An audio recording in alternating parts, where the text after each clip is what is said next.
now? All right. And I think it looks like I'm recording as well. So, all right. So water loss is probably the largest category of claim that we have at Metro. And it's because it comes in so many different forms. I mean, water is rain, it's ice, it's an accidental discharge, it's overwatering your plants. It is your 10-year-old leaving an ice cube on the hardwood floor. It just comes in all different kinds of ways. And so what I want to do tonight is kind of go through what a water loss looks like. What is it? And then how do we determine what's a good one and what's not? So what I want to do is start off by talking about what water is, how do we inspect for it, the types of damages, and then we'll talk about what a good claim looks like. Water is very powerful.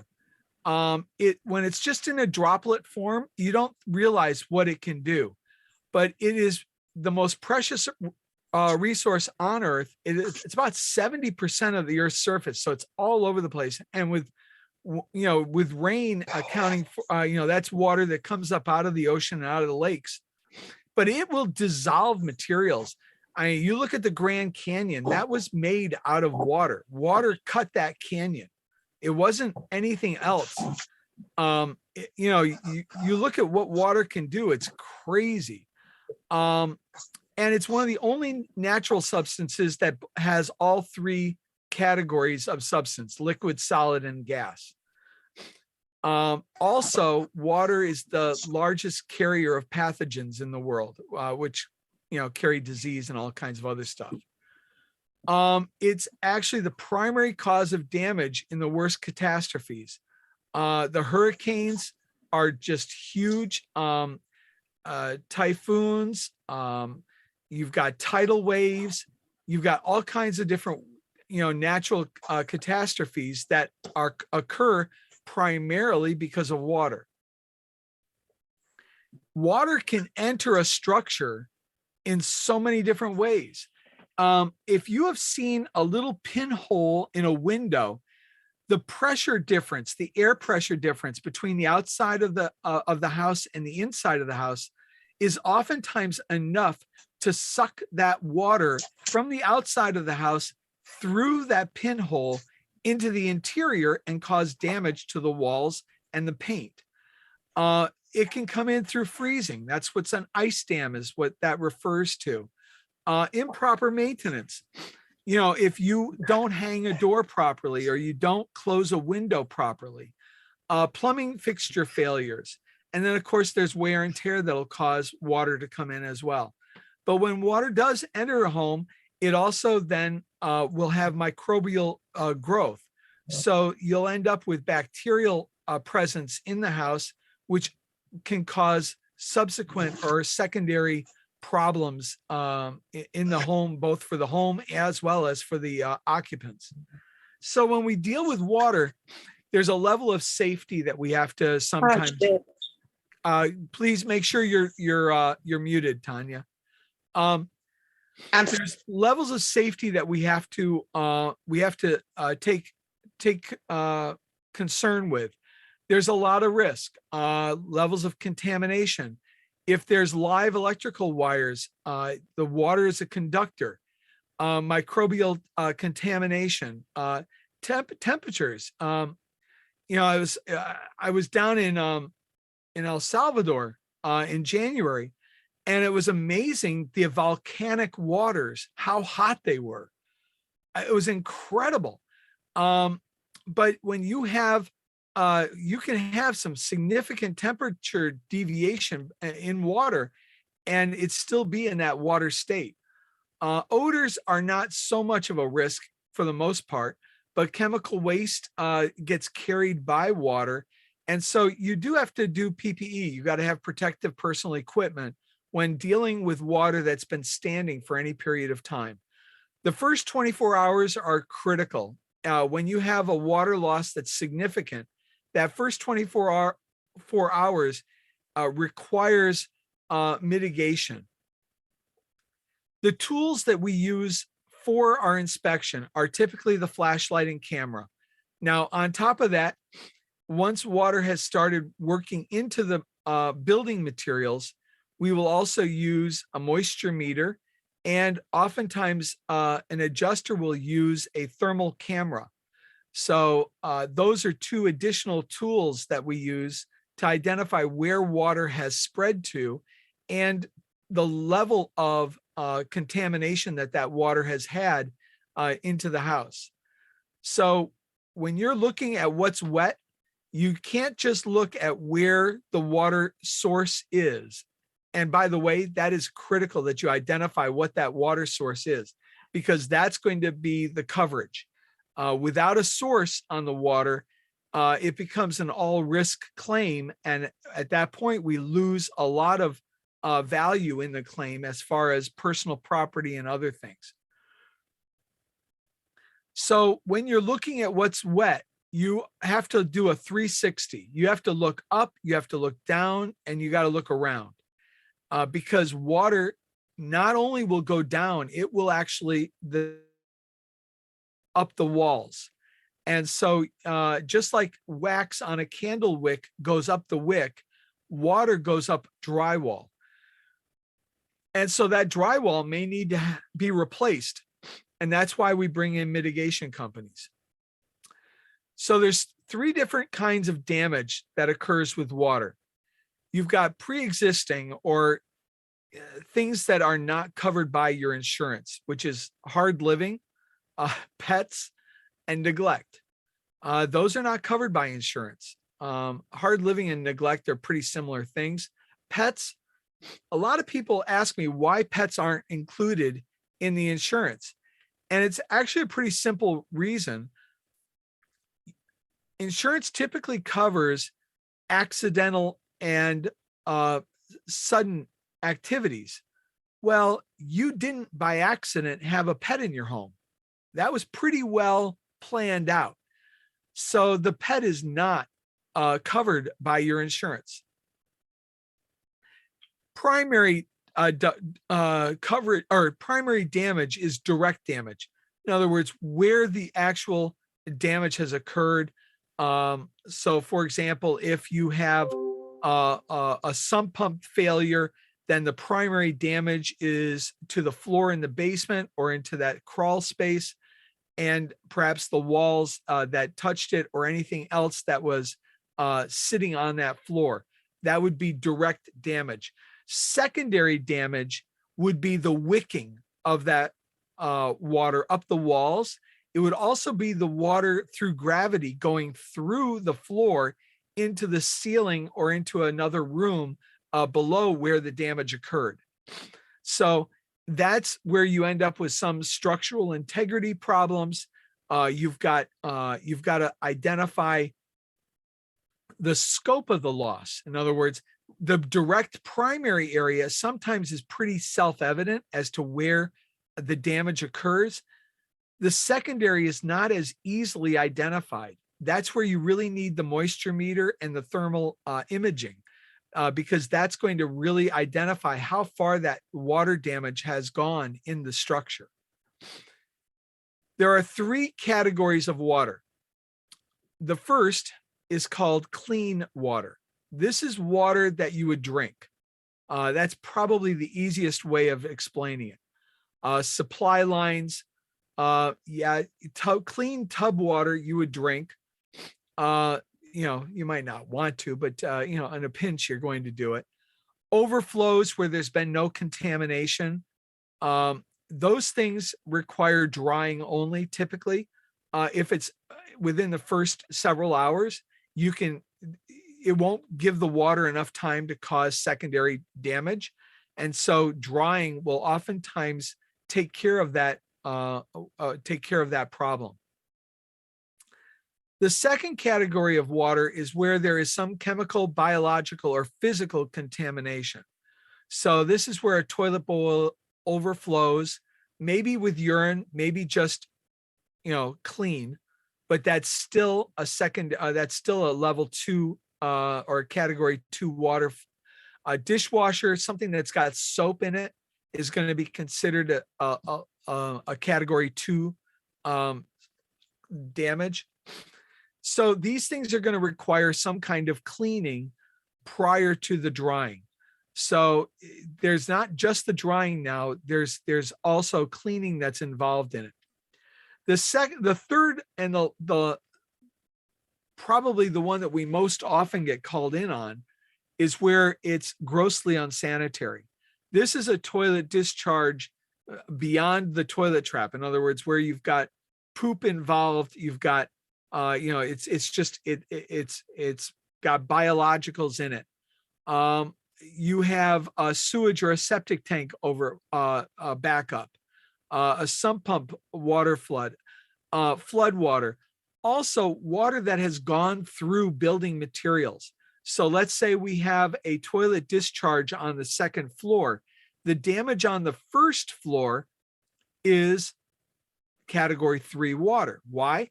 Because it's gone through building materials, and it has now it's now quite grossly unsanitary. Paul, I have a question. Yes. So in the policy, there are duties and conditions related to what's supposed to be done here and what is not supposed to be done by the mitigation and restoration company. So do we typically see those companies doing too much when it's category 1 or 2? And what other ways do they tend to violate the policy conditions there? So this is why we like having our own mitigation companies come in, mitigation companies that are sensitive to the client.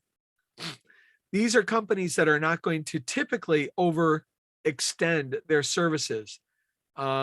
When you have a company that's being paid directly by the insurance company, they tend to take advantage of that position. Yes, mitigation companies are there to try to mitigate, and they are going to try to, if they get called in on a claim, they're going to try to get as much as they can for that claim. I just got off a telephone call this afternoon with a mitigation company out of Kentucky. This mitigation company also acts as a general contractor. So they not only mitigate damage, but then they also act as the contractor for rebuilding the property. The guy wasn't really interested in us because he's subcontracting the rebuild components. And so therefore, the only way he can get profit is by getting the 20% for overhead and profit on a claim. Well, if that's going towards our fee, then it can't go to him. Plus, he doesn't like the client being in control of the money. He wants to be in control of the money. He's acting like a typical contractor.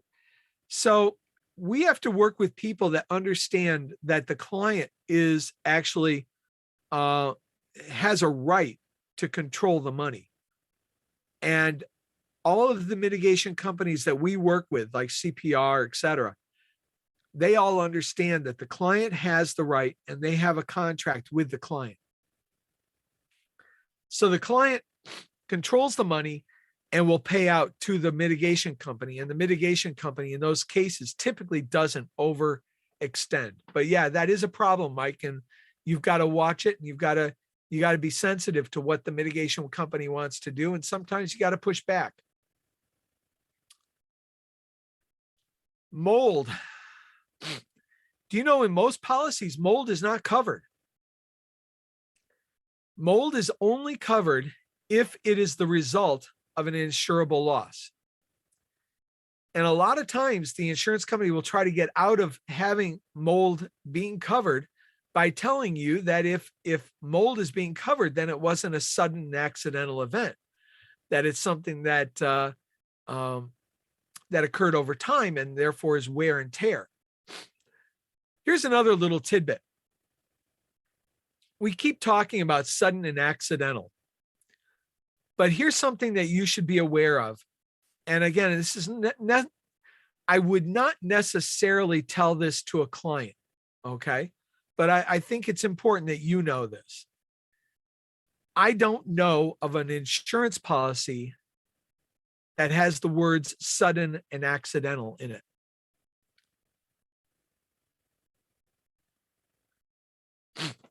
What they do is they say that that you have to have timely response to it, and it cannot be something that is continual. They will have the word continual in the policy, but the words sudden and accidental are not often found in the insurance policy. Those are terms we use to try to differentiate between wear and tear and something that we would consider an insurable loss. All right. So those are terms that we use internally. They're good terms to use with a client because a client can understand that. But just for your knowledge, there is no sudden and accidental requirement in the insurance policy for us to use to make a claim. So don't let it hinder you in writing a claim if something was not sudden or accidental, but it happened. Let me give you an example. I use this oftentimes in my PIPs. I will talk about my daughter missing a curfew, and me being a dad, I'm going to be upset. So maybe I open up the door too hard and I pop a hole in the wall. All right. Was that an accident? Yeah, but it really wasn't. I mean, I forcefully opened that door. That is an insurable loss. Regardless of how we want to classify it, it is an insurable loss. Now, if I have all the adrenaline in me and I'm upset and I've got all that testosterone working and I throw my hands out in a punch and I hit the wall and I break it, that is also an insurable loss. Was it an accident? Well, it certainly wasn't my intention to break the wall. So, yeah, I guess you could, but in effect, it wasn't an accident that I hit the wall. I hit the wall with my fist because I punched out. I just did not expect, and it was an accident that I broke the wall. Now, if it was my intention to break the wall, it certainly is not an insurable loss. But otherwise, a case could be made that even me punching the wall was an insurable loss. So you see, the words sudden and accidental are words that we use to kind of try to classify stuff. And it's useful in that perspective. Bacteria is covered if it's part of an insurable loss. Okay. So that's the key. When you're looking at a mold situation, try to find out what is the source of the mold. If the source of the mold is something that we can classify as an insurable loss, then write up the mold as part of the loss. Does that make sense, guys? Okay. Well, I spent a lot of time on that, but yeah, Mike. Real quick, if a homeowner recognizes mold, under the policy, do they have to get it mitigated right away also? Yeah, it's something that would have to be mitigated. So you would, but they can't let it continue to go once they find out it's there, right? They have to find, I mean, you could let it go to a point of having somebody confirm with you that you need to get it fixed. Okay. But once you get to that determination, then at that point you need to have a claim written and you need to get it taken care of. Okay. But the insurance company has a right to see the damage. So you never get it repaired or restored until the insurance company until the insurance company signs off on the fact that you can do that. So your mitigation company oftentimes will act as the eyes and ears of the insurance company. And so if the mitigation company sees the damage, then it's almost as if the insurance company saw the damage. Does that make sense? You just have to have the insurance company buy off on that. They've got to sign off on it. Okay. Mike? Yeah, I was nodding. Go ahead. Well, it was a really slight nod. I mean, I got more of a nod out of Les than I got out of you. All right. Oh, there you go. So here we go. Remediation or mitigation. It's going to be based upon the source of the water. The dirtier the water, the more important it is to mitigate. It's going to be how long was the water sitting in the structure? What were the structure temperatures? Based on the temperature, if it's warmer, the water is going to cause more damage. And also pre-existing conditions. Was there already some damage in the house that the water was able to take advantage of?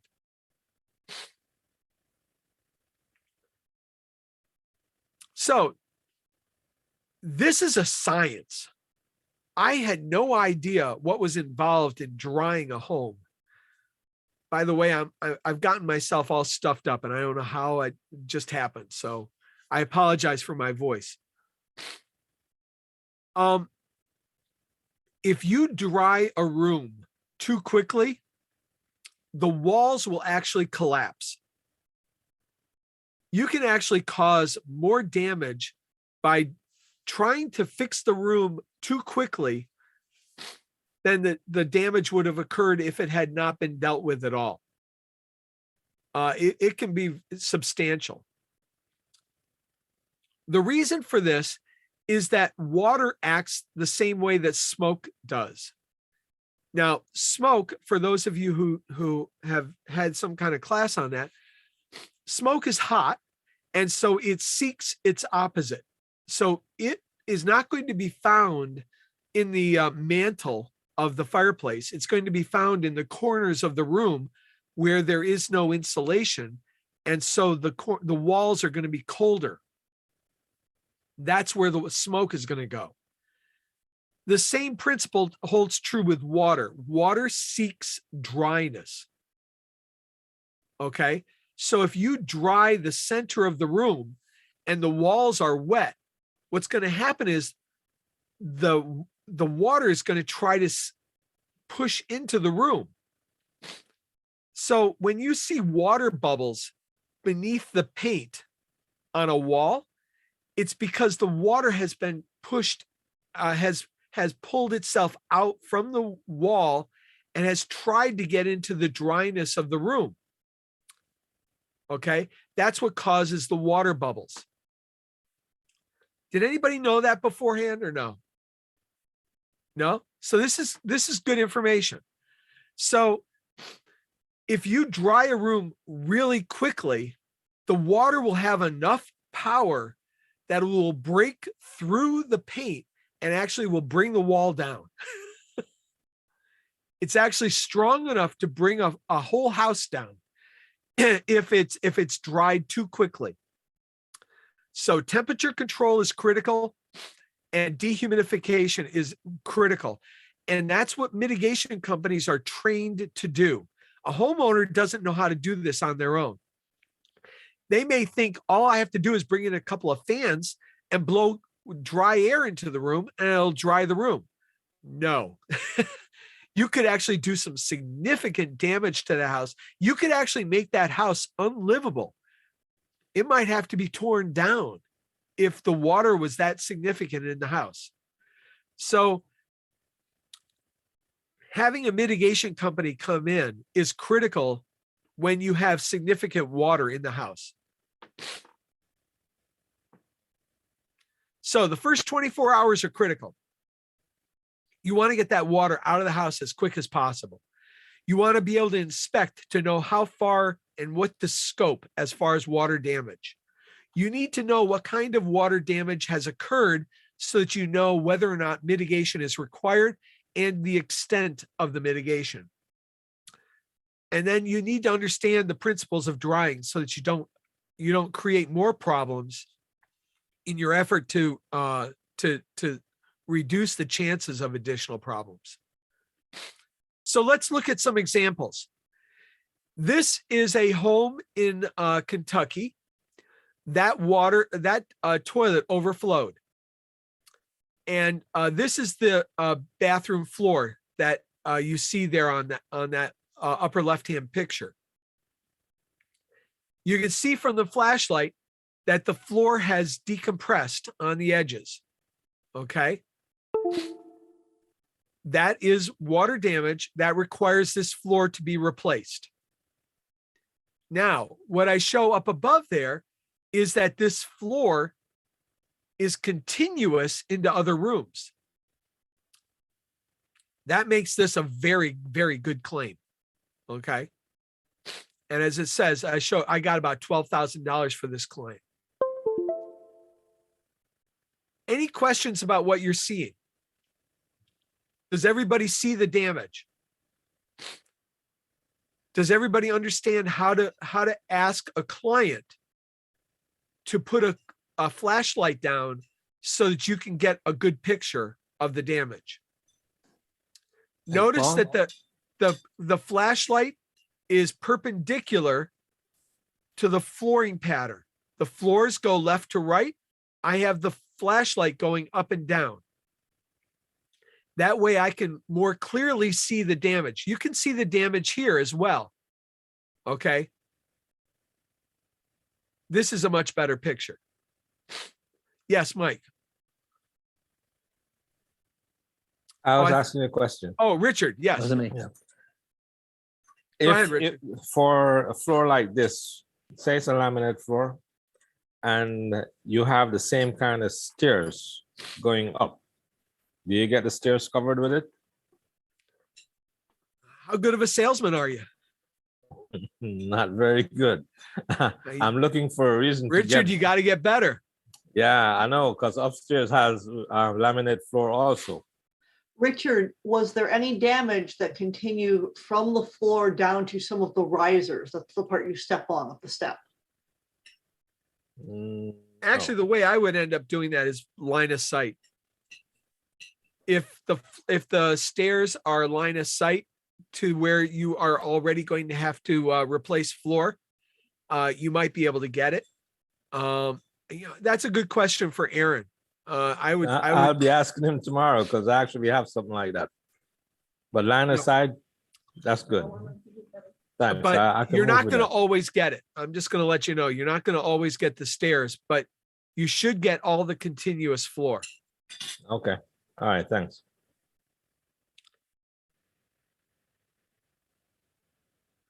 Yeah, you definitely put it in your estimate, Richard.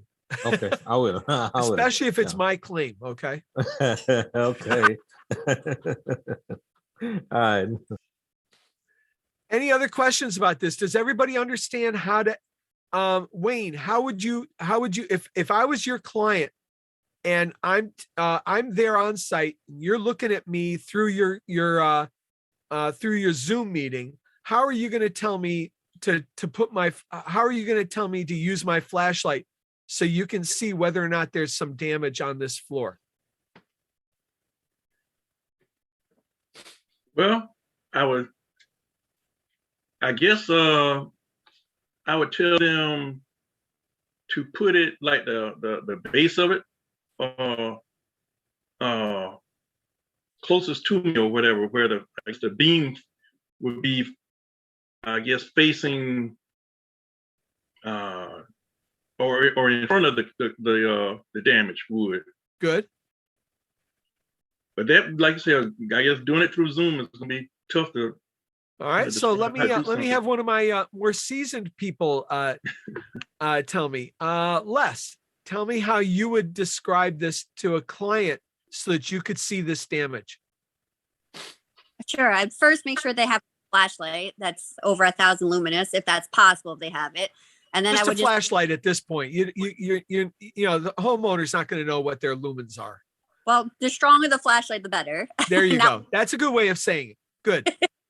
And then I would just tell them to lay the flashlight perpendicular to where the flooring lays. So where the lines of perpendicular is 4 syllables. What does that mean? Oh my goodness. The opposite way the floor is going, you're putting the flashlight. How about that? Okay. And then just hopefully look and see if they can see bumps, ridges, any kind of increases in the floor, and maybe even use your hand slightly to see if you can feel any texture difference. because maybe their eyesight isn't that good. Maybe they're a senior citizen, so maybe they might be able to feel it better. Oh, so you're gonna have a senior citizen get down on the floor? Paul, you're making me look bad now. All right, I'll ask their daughter or All their right. son. Kevin wants to add to the conversation. Go ahead, Kevin. I would have them just test different spots and request that they try different spots until they find the biggest shadows. Good. Good. Nice. Wayne, you had your hand up too? Yeah, I had a question, not so much, well, it's about water damage, but it's not in terms of how you would tell them to direct the flashlight. So I guess Okay. wanted to, 'cause, earlier you were talking about the timing of a claim, and I guess the first 24 hours are important. And I think I told you when I first met you, I'm working with these repairing these houses through this nonprofit. Yes. And some of the people have, I guess, pre-existing damage.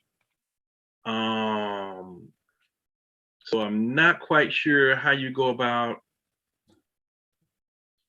I guess, making sure it's a good claim, I guess, or getting that fixed. So, yeah. So what you would do is, again, I would, get you and me together working on it. And that way I have a pretty good eye as to whether or not something is going to be a good claim or not. And then you, through that experience, you'll start getting that eye as well. Okay. So if we do a couple of these together, Les and I only did a couple together, and she's good on her own at this point, I think. But I'm still there to help her. And Robert calls me all the time, and he's a pro. I mean, I would have Robert work my claim.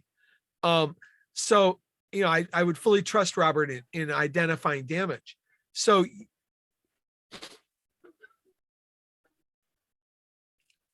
that's key.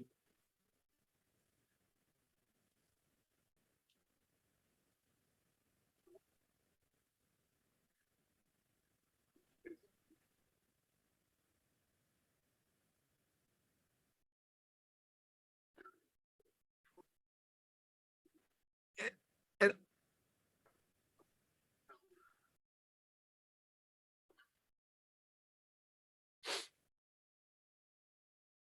that's all single syllable. So All right, well, thank you. All right. the other thing I would just say to what Robert said is that honestly, I wouldn't worry about how big it is. If you see damage, write it up. Just don't promise the client that you're going to get them compensated. Just say, hey, listen, I see damage here. I don't know if it's good enough or if there's enough here for us to get you money from the insurance company. And we won't contact the insurance company if we can't get you paid. But you have damage here, and I'd like to see it addressed. And just handle it like that. Okay. Yeah, you and I have to have a, I guess, offline discussion. Perfect. I love it. All right, let's do another one. All right, so here's a claim where the dishwasher malfunctioned. The pipe broke between the dishwasher and the sink, and all that water spewed out over this huge floor, which continues not only in the kitchen and in the dining room there, but I am standing in the living room, and the floor continues all the way through the living room. You can see the damage. Again, you can see how I directed the client to put the flashlight perpendicular. I do use the word, but then I say across the planks from, I don't use the grain, but I use plank instead. So do it across the planks away from you. And let me see if I can see any damage. And lo and behold, look at the damage there. Now, because of this, I actually went on site. This was a home in New Jersey. And the water had wicked up the wall as well. So we actually had damage on the wall as well as the floor. This turned out to be over $20,000, well, just about $20,000 worth of damage. So not a bad claim, right, guys? Not a bad claim. Anybody have any questions about this? I almost do. I actually have a pet sitting client. Now I know animals aren't covered, but they kept the dog bowl right next to the refrigerator. And I know they spilt the dog water bowl. Could you technically get that claim covered considering the dog didn't do it, but they spilt the water bowl? So you have an ethical dilemma. I'm going Yeah. to be teaching a class on ethics in Maryland for the fast track. Maybe you should attend. No, I'm just kidding. But here's the thing. If your client tells you that it came from the dog water bowl, it's not a claim. If you have been able to indicate to the client prior to them discussing damage, what constitutes damage and what doesn't, and they tell you that it was spilled water from a watering can when they were trying to take water to plants, or that their son dropped an ice cube on the floor and it melted on the floor, whatever they came up with, and they tell you that that's the reason, then it's a good claim. Okay. But our license is valuable. Don't mess with it. Okay. So Thank you. Well, that's what I always tell a client, when there's a potential for a claim, I always want to make sure they know what is going to be covered and what is not going to be covered, so that they can make a decision as to what they're telling me, because that's not on me. And since I'm going to be their advocate, whatever I say is going to be what the insurance company hears. Gotcha. Thanks. Paul, I do have another question. Sure. I've been in some homes where I've seen some older floors and they just look, worn out. And I'm just trying to distinguish. I understand the peril here, but if it is an older floor in this case, how do you prove, right, that the water caused the damage and it's not because it's just an old floor? And how does the insurance company usually react to those situations? So in this case, and again, this isn't always going to be, you're not always going to have this ability. In this case, I told you I went on site.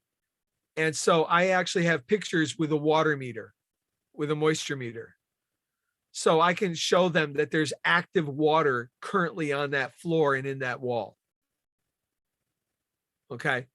If you don't have that ability, then you have to, the insurance company has to prove that you're wrong.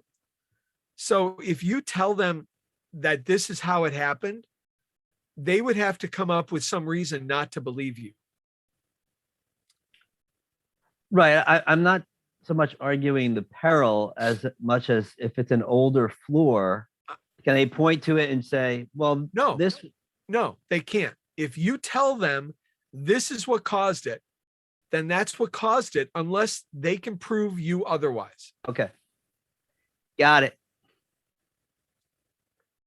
That's why it's so important that the client tell you exactly what they need to tell you. And really, I don't want to hear much more.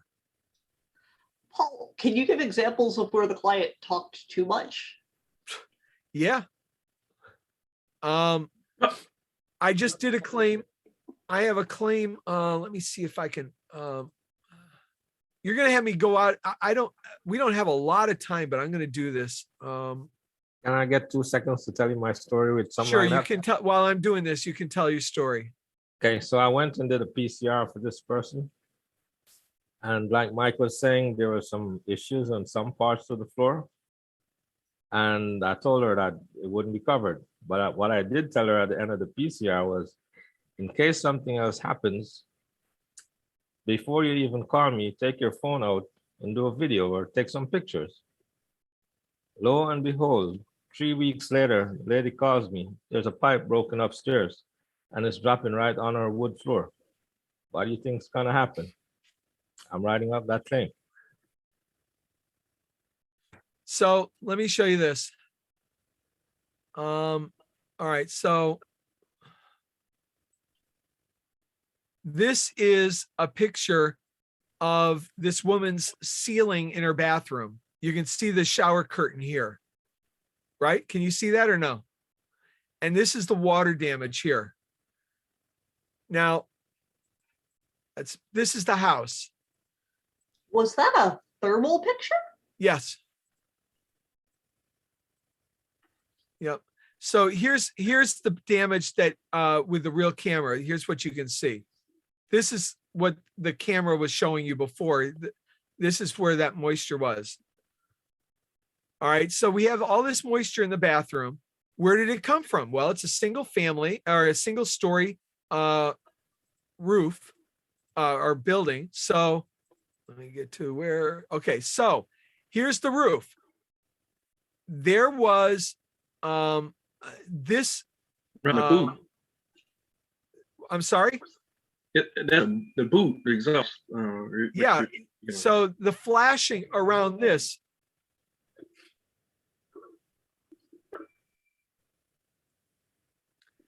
So the flashing here was not holding up well. And this is where the water was coming through. You can also see here that there's some damage up here. Okay.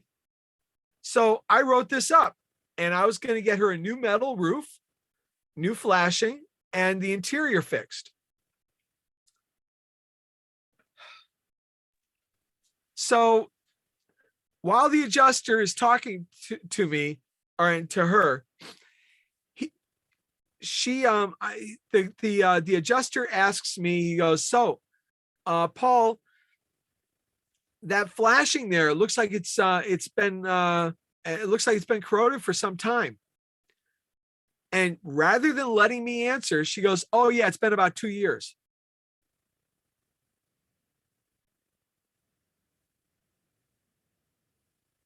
Okay.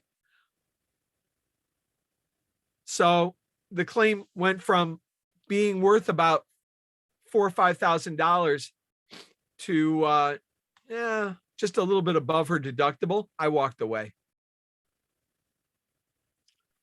I didn't see an exhaust fan in that bathroom. Was there one in there to let the steam out from the shower? No. So here's my drone.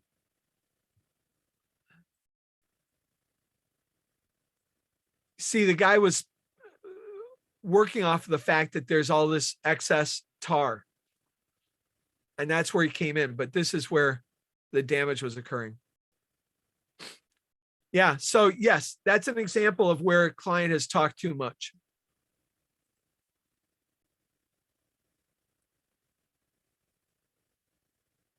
I don't know if you can see right here. Yeah. So at any rate, so that's an example of where a client has talked too much. All right, my third and final. This is the infamous 10-year-old leaving the ice cube on the floor. This damage here, the client didn't even know they had it. When I showed it to them, they said, what is that? And I said, put your finger down on there and rub your hand on that. And they felt the lift. And I could prove it with the flashlight. This is in Virginia. I got that whole floor covered. And that floor goes, it's probably about 1,200 square feet of 1,400 square feet of flooring.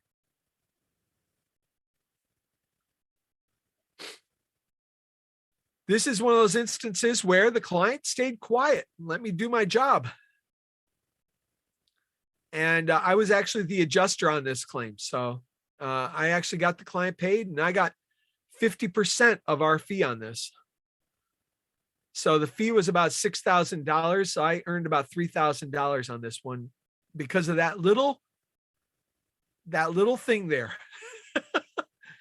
That's was worth $3,000 personally to me. So Are water claims good? You bet they are. You just got to keep on looking for them. If you have a hardwood floor, you have a vinyl floor. If you don't put your flashlight down on that floor and go through every crevice to identify any lifting of that floor, you've done yourself and you've done your client a disservice. That floor, you know, Abahi loves to say that the ceiling is for show and the floor is for go. And that's what it is. It's the money. The money is in the floors. The money is always in the floors. So you've got to always be checking on the floors. So any questions about it?